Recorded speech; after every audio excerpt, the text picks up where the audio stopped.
Welcome to our webinar today on the top 5 metrics for boosting efficiency and marketing in compliance. We're so glad that you are joining us to watch this webinar. So what is it that we're going to be talking about today? So we're going to go and take a look at how we can take data from just being interesting into being impactful and helping us to drive business decisions and business better outcomes. So we're going to take a look at how do we step away from what we talk about as vanity metrics. So we're just counting numbers and take that into data that informs and actually empowers an outcome for us in our business. Data can also help us to measure key business outcomes such as efficiency, productivity, compliance, and risk management. I'm going to talk a lot about those three today. Data can also help us to identify when business processes are not being followed and what the consequences of that can be. Also to help us to identify sources of delay, bottlenecks, and inefficiency. How can we track our progress over time to actually measure improvement? So once we've identified where our issues are, we put some steps into place, let's measure the effectiveness of what we're doing. Data also helps us to identify trends and act early before things become a bigger problem than they need to be. The right data can also be used to inform staffing and resource levels. Gosh only knows marketing is always under-resourced. What if we could use the right data to actually show that we need additional resourcing in our teams? Data can also be held to use demonstrate ROI and support business cases for things such as new technology that you might need for your team. Another great outcome of data as well is it can help us to drive cultural change inside of our team. So how do we go from anecdotal or personal viewpoints to actually making data-led decisions in our businesses? So that's what we are going to dive into and take a look at today. Now, if you are watching this webinar live, please don't hesitate to pop some questions or comments into the chat box, and we'll do our best to respond to them. If I don't get them to today, in this session live, I will respond to you directly after this session. So a little bit about us. So my name is Margaret Foley and I'm the Chief Customer Officer at Simple Marketing Solutions. I've been in the marketing technology and marketing operations space for about 8 years. I love everything marketing operations, business process, and I am an unashamed data nerd because I've seen the difference that it makes to marketing teams. Simple Automation is the leading solution for marketing project management, collaboration, and approvals. And importantly, it was developed specifically for marketing and compliance teams, as well as designed to really suit the in-house studio or agency model. Automation is a Melbourne born and bred business, and we're very, very proud about that. And we've been at the forefront of marketing operations for over 20 years. Automation can either be a full end-to-end or a modular solution, everything from online briefing, task creation and allocation, resource management, online proofing, asset approval, and the whole asset lifecycle management.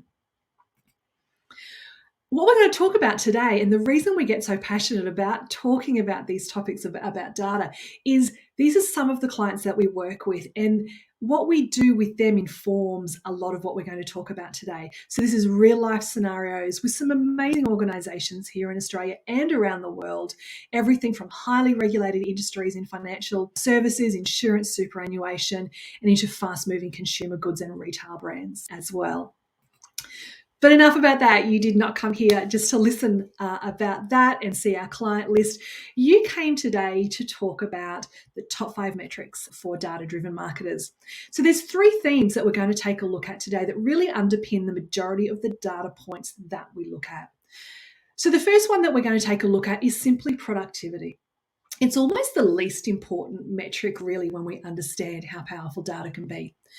So productivity is really just measuring how much work gets done in a particular period of time. Did I do 10 assets or 100 assets? 10 briefs or 100 briefs? Productivity is great when we compare it to a benchmark or a target output. So if I did 100, was 100 my target or was it below my target? So our goal is to increase productivity and increase how we demonstrate productivity so we can do more work in the same period of time. The second data point that we do a lot of work around is efficiency, which is different to productivity. So efficiency speaks to how well are my available resources being used? How effective are people being in their roles, and how can we improve their efficiency, which will in turn improve their output? So improved efficiency can often lead to increased productivity. So it's a win-win on both of those. The third topic that we're going to take a look at today is around the data that demonstrates compliance, risk management, and legal appropriateness. So what we're looking at here is, are users complying with the business process or their own preferred way of working? And as an organisation, are we meeting our regulatory or legislative requirements in an easily demonstrable and importantly auditable way? So they're the three themes, and we're going to dive in and have a look at the metrics that speak to that. When I'm working with clients, often when I'm working with clients, the question they will ask is, well, what report should we be running, Margaret? What is it that we should be looking at? And my answer to them is very simply, we need to look at the key milestones in your marketing process and consider the data points that demonstrate productivity, efficiency, and compliance. Now, interestingly, all three may not be as important as each other in your organisation. So let me give you an example of what I mean by that. One of our clients is the Just Group, which comprises, I think, about 7 different retail brands that most of you would be familiar with. Now, they are in an environment which is super fast moving. They are putting out, 1 or 2 EDMs every day. They're doing social media content. It is super fast moving in that retail space. So for them, productivity and efficiency is their critical benchmarks. It's less about compliance because it's not a highly regulated industry where what I'm putting onto my social media tile is likely to get me fined. Flip to the other side though, when I'm working with one of our superannuation or insurance clients, compliance is critical to them and being able to demonstrate compliance. And that's both internal compliance, but importantly, when the regulators or the auditors come knocking, which they will do, how do we get the information that we need super fast to be able to demonstrate that we're being compliant to the right processes, to the right legislation, we've got the right T's and C's. So whilst they would still love to be efficient and productive, compliance is their number one objective. So once you understand what it really is driving us as a marketing team, then we can look at the metrics at each of the different points. So what I've got here is just 6 milestones. We know that there's lots of little individual steps on the way through, but these are the 6 key milestone points that we want to be able to go and match some data to. So we start with a brief being submitted. So this is more of a productivity metric. How many briefs are we receiving? We might look at this, seasonally adjusted because sometimes of the year will be busier than others. Our second data point then goes into our versions or our rounds of amends. How many of these are we doing on average? And this is an efficiency metric. Can we bring that down? Because fewer rounds of amends means faster speed to market, less wasted resources. Then we might look at our marketing approval. So we've created our content. That's now being circulated to people, and marketing is the next to approve it. So we've got a compliance and efficiency metric here, but we want to take a look now at how long is it taking to get assets approved. Then we go into another checkpoint about legal review or compliance review. And again, we're looking at how long does this take to get things approved? Are SLAs being met if we have them in place? A step number 5, which is our final asset approval, is an efficiency metric. So how long did it take from when that brief at stage 1 got submitted until we got the final approval? That's a great efficiency metric and a speed to market indicator. And then finally, we've got our campaigns going out into market. How do we know that all of the assets that are now out in market are actually fully approved? Can we prove that? So that's an example of how you might consider what data should I look at because it's going to map to my process. So let's take a look at metric number 1, which is all about speed to market, which is productivity and efficiency. So speed to market is when we're looking at the number of business days from when a brief is submitted, so step 1, through until final asset approval is given. So why does this matter?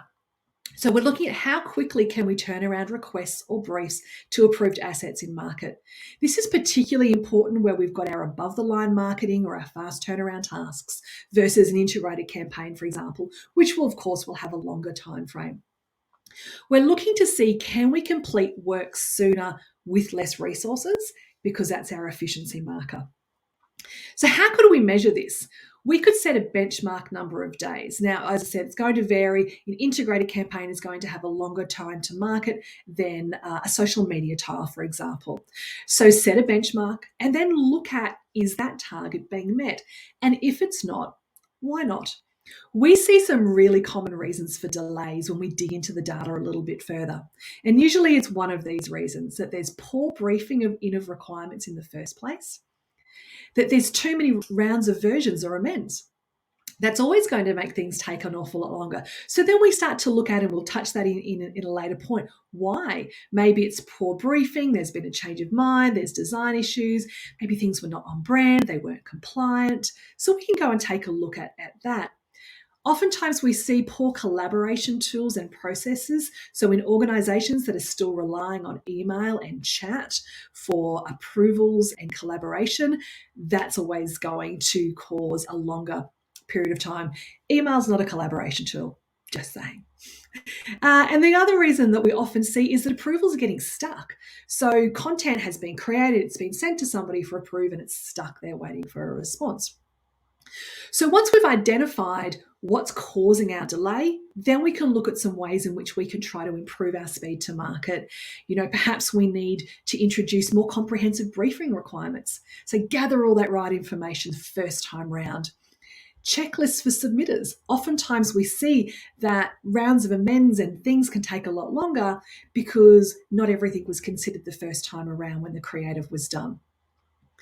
Another great way of being able to drive down our business days to market is rerunning past campaigns or reusing past assets instead of starting everything from scratch. But that means that making sure that the people who need to rerun the content access it have got access to it. And also agree some deadlines or SLAs with the approvers so that they know when you need to get back to them by. So if you could reduce your speed to market even by a day or less, then that would make a big difference to your business, and this is how you can track it. The second metric that we do a lot of reporting on is around the number of rounds of amends or versions. So how many rounds of amends or versions does it take from the first to the final? So why does this matter? So versions obviously take time. Every time you've got to create a new version, make a change to something, it takes time. So this is a really key productivity and efficiency indicator, particularly for studio teams. Now, if you've got depending on your commercial model, additional rounds of amends may actually incur additional costs, and we want to avoid that at all costs. So how do we measure this? So set a target number of versions and measure against that. So for example, we see with a lot of clients that they might consider that 3 rounds of amends or 3 versions, that's a good benchmark. If we can do it in less, great. But if it's taking 6 or 7 or 10, then we want to go and take a look at why that's taking that long. One thing that we can sometimes notice is that if you've got an in-house creative team or studio, there may sometimes be a tendency to pay less attention to the number of rounds of amends or versions as opposed to those organizations that work with an outsourced agency. The reason for that being is that your outsourced agency, will usually give you a threshold and say, for this fee, it includes 3 rounds of amends, and they start charging you for every version. And I've heard from clients over the years the number of robust discussions that there's been about whether that actually counts as a version. Should we have to pay for it? No, we shouldn't. That was your mistake. No, you changed your mind. So if you can avoid that conversation, or at least be really clear about your versions, there's benefit in that. Some of the common reasons that we see for high number of rounds of versions, as I said, poor initial briefing or change of mind after briefing. Assets being rejected by stakeholders during the approval process. It's not on brand. That's not the right logo. That's not the right color. You haven't included the T's and C's. You've missed a disclaimer. You're making some really, really risky claims in this content that you're creating. Or perhaps it's just poor creative output in the first instance. So we can implement some strategies to lower our average round of amends and see that metric coming right down. That can be things such as detailed initial briefing. So get all of the right information from the people requesting the work first time around. Having checklists for asset submitters. This is a really, really great thing to consider. This prompts the designer as they're doing the work, or the marketer before they're submitting the asset for approval, to go away and check, have I considered all of these mandatory requirements? So before this gets to the brand team, it gets to the marketing manager, it gets to legal, the marketer or the creative has got this checklist to say, yes, I've done that. Oh, oops, I forgot that. So I'll go back and redo this before I submit that version and have somebody have to put it back to me to create version 2. Let me go and correct my own mistake before I submit version 1. And obviously ensuring that designers have got access to a DAM so they can get to all of those brand assets and the right content that they need. Our third metric that we want to take a look at is approval bottlenecks. This is where we see a lot of time lost in the overall go-to-market time. So what we're looking at here is which approver or approvers take the longest to respond when they've been sent something to approve, or who simply just has the most overdue approval requests or just doesn't action them at all. So why does this matter? So one of the biggest bottlenecks in the approval process is approval requests sitting in inboxes and unactioned. And one of the biggest gaps in compliance is approvals that are done offline. So that's via email, via chat. I've seen them done on SMS, and they leave no audit trail, no checklists, no attestations at all. So how do we measure this? Well, obviously we want to go and take a look and see which approvers are taking the most days to approve, who's got the most missed approval deadlines if we've got SLAs configured, or who's just got the most pending or outstanding approval requests. So this is really just looking at a couple of data points. When did the approval request get sent to you versus when did you action it or not action it, as the case may be. So we want to track the average response times and the volume of pending approvals really, really regularly. And the most common reason, as I said, for approvals being stuck is that in our quest to get content to market really, really quickly, everything's urgent. And so urgent requests for approval are being done offline. So assets may get submitted online through a system, or they're simply just being sent via email or via chat, and they're not being completed later on. So they just stay as being pending. So how we can implement some strategies to try to reduce this, system triggered notifications and reminders, and also looking at some delegated authority. Oftentimes we find that the final approvers are risk or legal, and they might work in more of a team environment. So can we look at shared approvals? Can I delegate something that's been sent to me to somebody else if I'm a little bit under the pump and I'm not going to be able to get to it? So this is a really big one. I've seen this when organizations really focus on this, bringing that speed to market time down and having less offline approvals happening when they get on top of this metric. Along the same themes is another metric of, are we meeting our SLAs and deadlines? So for a lot of organizations, the final approvers in the process will be risk or legal. Brand normally comes in a little bit before risk and legal do. But oftentimes these internal stakeholders will give a commitment to marketing of, we'll respond to anything that you send to us to review in 2 business days or 3 business days or whatever it might be. So this matters because they've given us this commitment to meet these turnaround times. And we'd like to be able to measure if this is being done. And if it's not being done, is this part of the cause of the delays for us in getting our content to market? So again, how do we set this? We agree that turnaround time. Ideally, if you're operating inside of a system, that system is able to actually map those turnaround times so that it can auto put in dates, send reminders, etc.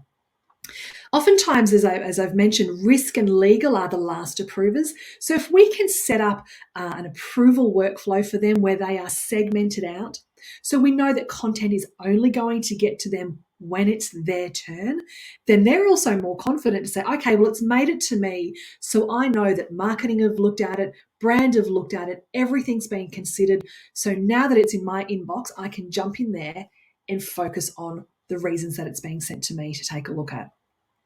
So, how can we help our friends in risk and legal meet those SLAs? Obviously, notifications and visual cues to help manage the volume of requests. I think we also have to be mindful that, the legal team are not just there waiting for marketing requests, they're getting all of these requests from all over the business.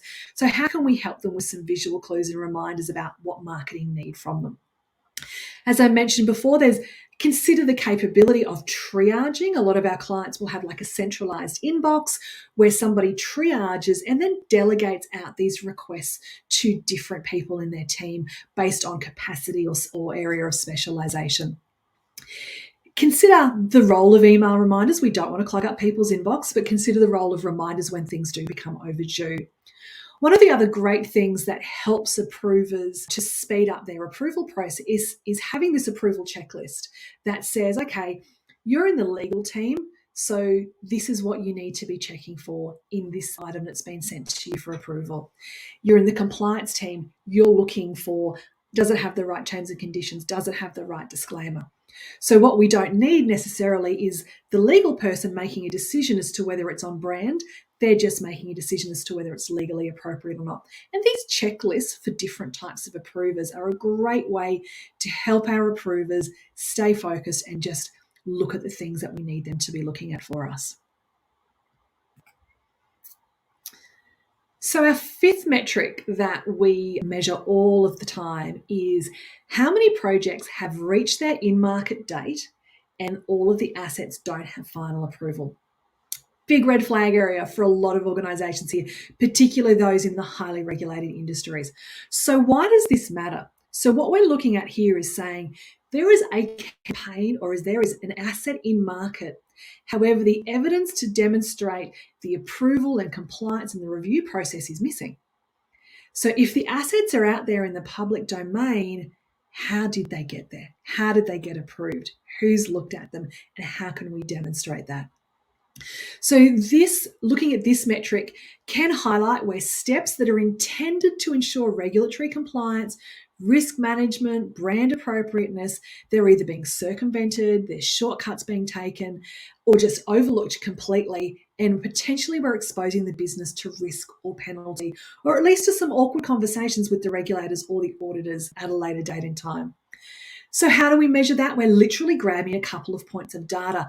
We're saying, show me a campaign or show me an asset where the in market date is past or imminent if we want to try and get ahead of this, but we're talking about past.